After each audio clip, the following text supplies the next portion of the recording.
Big TV భక్తి సమాచారం WhatsApp ఛానల్లో జాయిన్ అవ్వండి. అన్ని విశేషాలు ఎప్పటికప్పుడు తెలుసుకోండి. పాములు నిజంగానే పగబడతాయా? పాములకి హాని చేస్తే ఎక్కడికైనా వెళ్ళి వాళ్ళని చంపేంత వరకు కూడా నిద్రపోవా? ఇలా అనేక ప్రశ్నలకి సమాధానం చెప్పడానికి ఇప్పుడు మనతో పాటు కిరణ్ శర్మ గురుగారు మనతో పాటు ఉన్నారు. వారితో మాట్లాడదాం.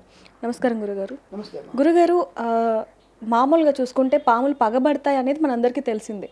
కానీ అంటే పడగ విప్పిన పాముని తొక్కితే అతన్ని చంపేంత వరకు కూడా ఎక్కడికైనా వస్తుంది, వెంటాడి మరి చంపుతుంది అనేది వాస్తవం అంటారా? ఒకటి గుర్తుపెట్టుకోండి, పాముకే కాదు పశువుకు కూడా అటువంటి ప్రభావం ఉంది. అంటే ఈవెన్ దో మనకి పశువు కూడా, అంటే ఒక ఆవు కానీ, ఒక ఎద్దు కానివ్వండి, ఆవు కానివ్వండి, ఈవెన్ కాకికి కూడా అటువంటి ఒక ప్రతీకారం అనేటువంటి ఒకటి ఎక్కువగా ఉంటుంది. ప్రతీకారం చర్య కూడా ఎక్కువగా ఉంటుంది. అటువంటి ప్రతీకారంలో కాకి కూడా చాలాసార్లు మనల్ని పొడవడం అనేది చూస్తుంటాం. గ్రద్ద కూడా ఈ మధ్య అటువంటి జరిగింది. ఈ మధ్య నేను విన్నటువంటిది అంటే నా జస్ట్ ఒక 2 రోజుల ముందు మొన్న కార్తీక పౌర్ణమి రోజున కూడా ఒక వ్యక్తి ఫోన్ చేసి, గురుగారు ఒక 4 రోజులు ఈ పాము నన్ను వెంబడబడుతుండగా నేను పౌర్ణమి రోజు చంపేశాను, అది నాకేం దోషం అని అడిగితే, బాబు దాన్ని కాస్త ఉప్పు వేసి కొద్దిగా లోపల పెట్టేసి దాన్ని పూర్తి చేయండి అని చెప్పడం జరిగింది. అంటే తప్పకుండా అటువంటి పాము అనేది పగబడుతుంది అంటారు. ఇప్పుడున్నటువంటి సూడో నాస్తికులు అనుకోండి, జంతు ప్రేమికులు అనుకోండి, పర్యావరణమైనటువంటి వ్యక్తులు కానివ్వండి, వాళ్ళు ఏమంటారంటే లేదండి అవన్నీ కూడా ట్రాషు, అసలు పాముకు చెవులే ఉండవు, పాముకు కళ్ళు కనపడవు. ఎవరు చెప్పారా మీకు? వాసన ద్వారా పసిగడుతుంది అది. తప్పకుండా మీరు ఎవరైనా సరే చాలాసార్లు విన్నాం మేము, ఊళ్ళల్లో ఉన్నటువంటి రైతుల సోదరుల దగ్గరికి వెళ్ళి విషయం అడగండి. రైతులు ఎవరు కూడా పాములు చంపరు, మ్యాక్సిమం టు మ్యాక్సిమం వాళ్ళు పాములు చంపరు.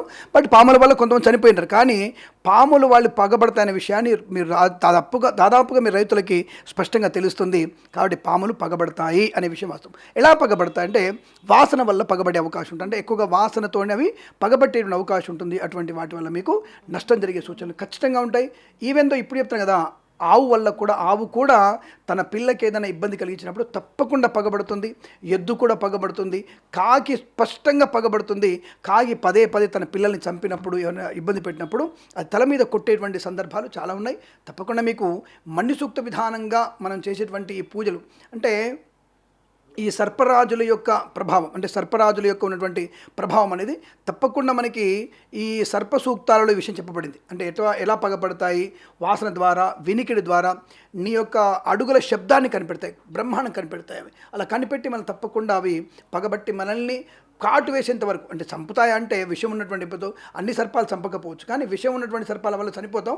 కొన్ని విష సర్పాలు ఉండవు, వాటి వల్ల పగబడుతూనే ఉంటాయి, వెంటబడుతూనే ఉంటాయి. అది మేము చూసాము, విన్నాము కూడా, దాన్ని ప్రత్యక్షంగా కూడా మేము చూసిన సంఘటనలు ఉన్నాయి. ఎందుకంటే మేము పురోహితులం కాబట్టి చాలామంది మా దగ్గరికి వచ్చేసి ఇలాంటి సంఘటన లేకపోతే మీరు గుర్తుపెట్టుకున్న ఒక విషయంలో, ఇది పాము కనికట్టు మంత్రం అని ఒకటి మీకు చూసి ఉంటారు పుస్తకాల్లో, పాత పుస్తకాలు.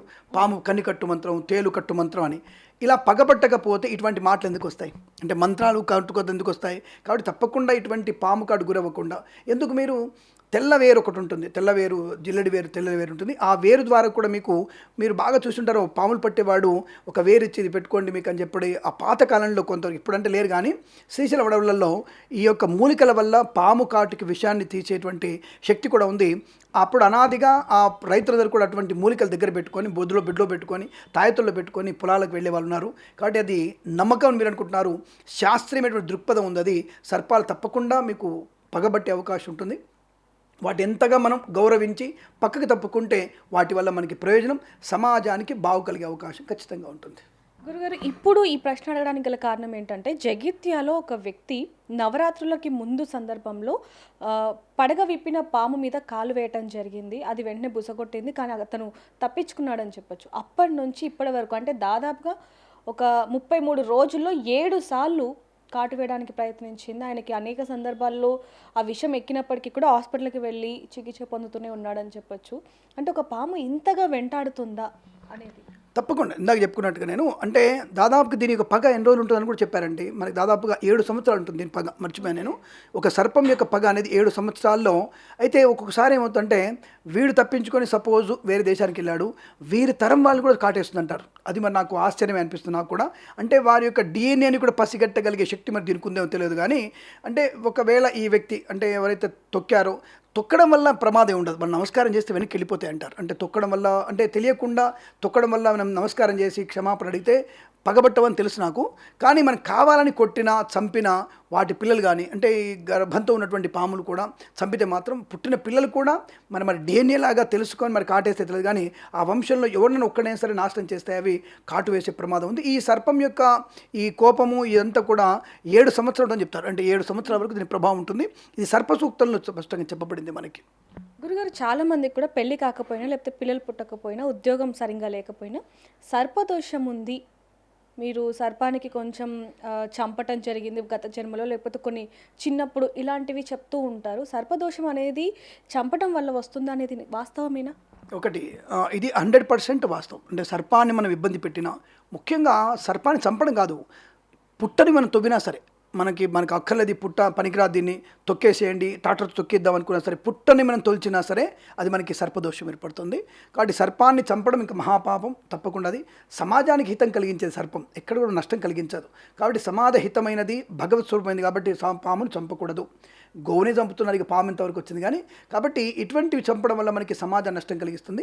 సరే, ఏదేమైనా సరే భగవత్ స్వరూపమైనటువంటి ఆవును కానీ పామును కానీ చంపడం వల్ల మీకు తీవ్ర నష్టం ఉంటుంది. దానివల్ల ప్రయోజనం కన్నా ఈ సమాజ నాశనం ఎక్కువ జరిగే అవకాశం ఉంటుంది. కాబట్టి పాములను వాటిని చంపకూడదు అనేది స్పష్టంగా చెప్పబడింది. ఇప్పుడు ఇంకొక విషయం ఏంటంటే, మీరు అడిగిన ప్రశ్నకి సమాధానం, ఈ పగ పట్టే అవకాశం ఎంతవరకు ఉన్నా దీనివల్ల ఏదైనా పూజలు కానీ చేసుకుంటే పోతుందా, సర్పశాంతి లేదంటే పితృదోషాలు ఏర్పడతాయా, సర్పదోషాలు ఏర్పడతాయా అంటే సంతాన దోషం ఏర్పడుతుంది. జన్మలగ్నంలో ఈ యొక్క రాహు కనుక పంచమ స్థానంలో ఉంటే సర్పదోషం నువ్వు చేయకపోయినా నీ తాత ముత్తాతలు కావచ్చు, ఇంకొకరు కావచ్చు, ఈ పంచమ స్థాన రాహు కానీ, భాగ్యస్థాన రాహు కానీ, పంచమంలో కేతువు కానీ, పంచమంలో శని కానీ ఇలా ఉన్నట్టయితే తప్పకుండా సర్పదోషం ఏర్పడుతుంది.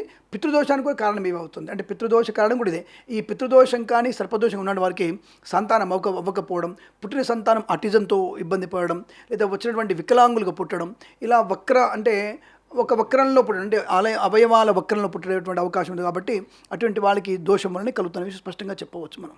గురుగారు, మరి ఇప్పుడు ఇతని విషయానికి వచ్చేసరికి 33 రోజులు 7 సార్లు కాటడానికి ప్రయత్నించింది, కాటేసింది. కాబట్టి మరి దీనికి సంబంధించి అతను ఏ విధంగా పరిష్కరించుకోవాలంటారు? అంటే ఏమన్నా పరిహారాలు ఏమన్నా ఉన్నాయా, లేకపోతే ఏమంటారు? తప్పకుండా దీని పరిహారం ఉన్నాయమ్మా. మీకు అదే చెప్తాను కదా, అసలు సర్పశాంతి చేసి సరిపోయేది. అంటే ఒక పాము ఆకారంలో గోధుమ పిండితో కానీ బియ్య పిండితో ఒక సర్పాన్ని తయారు చేసి అభిషేకం చేసి సర్పాన్ని అడవిలో వదిలిపెట్టాలి. అంటే ఈ సర్పాన్ని అడవిలో పెట్టడం, సుబ్రహ్మణ్య స్వామిని పూజ చేసుకోవడం, పుట్టలో ఒకసారి నీళ్లు పోసుకుంటే చాలు, ఒకసారి ఒక చుక్క పాలు పోసుకున్నా తప్పకుండా దోషం పోతుంది. ఇంతవరకు ఆయన వెయిట్ చేయాల్సిన అవసరం ఉండదు. అతని వల్ల జరిగి ఉంటే మాత్రం తప్పకుండా పడగ వైపున పాముకి తప్పకుండా ఒక బొమ్మతో, అంటే బియ్య పిండితో కానీ గోధుమ పిండితో కానీ సర్పాకారం చేసి దానికి సర్పసూక్తమైనటువంటి ఒక సూక్తం చేసి పూజ చేసి పంచోపచార పూజ చేసి దాన్ని అడవిలో వదిలిపెట్టిన వారికి ఈ సర్పదోషం తప్పకుండా తొలగిపోతుంది. దానికి ఎటువంటి అంతగా ఇబ్బంది పడాల్సిన అవసరం అయితే లేదు. ఇప్పుడు పగబట్టినది మనం ఎప్పుడైతే పరిహారం క్షమించమని ఎవరైనా అడుగుతామో ఎంత శత్రువైనా క్షమించగలిగే అవకాశం ఉంటుంది. కాబట్టి సర్పం కూడా క్షమిస్తుంది, అందులో సందేహం లేదు. ఇది మీరు నమ్మకపోయినా, అంటే ఇంకా 21st సెంచరీ 22nd సెంచరీలో ఉన్నాం, ఇట్లాంటి మూఢనమ్మకాలని పెంచకండి అని కామెంట్ చేసినా ఇది నిజం, ఇది మాత్రం నిజం. మన వరకు వస్తే కానీ ఆ నిజం బయటపడదు. ఒక మనిషి చనిపోతే కదా తెలిసేది స్వర్గానికి నరకానికి వెళ్ళేది, చనిపోయిన తర్వాత మనం ఎవరైనా చెప్పలేం కదా.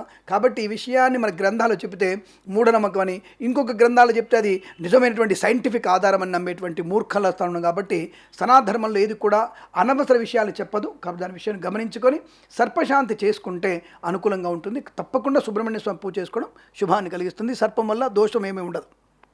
సో చూస్తున్నాం కదా, ఏదైతే ఇప్పుడు సర్పాలకి సంబంధించి దోషాలు అనేవి ఖచ్చితంగా ఉంటాయనేది కూడా శాస్త్రం చెప్తుందని చెప్పొచ్చు. కానీ ఎవరైనా పొరపాటున తొక్కినా, లేకపోతే అది పాము పుట్ట అని తెలియక దాన్ని తవ్వినా సరే ఖచ్చితంగా దోషాలు అనేవి వస్తాయి. కానీ మీరు ఒకసారి ఏదైతే పరిహారం ఉందో మీ దగ్గరలో ఉన్న గురువుల దగ్గరికి వెళ్ళి ఖచ్చితంగా పరిహారాలు చేసుకోండి. అంతే తప్ప దాన్ని డిలే చేస్తూ మీ ప్రాణాల మీద మాత్రం తెచ్చుకోకండి. మరిన్ని వార్తల కోసం చూస్తున్నానండి బిగ్ టీవీ కెమెరామ్యాన్ శ్రీకాంత్తో, రిపోర్టర్ దేవిక, హైదరాబాద్.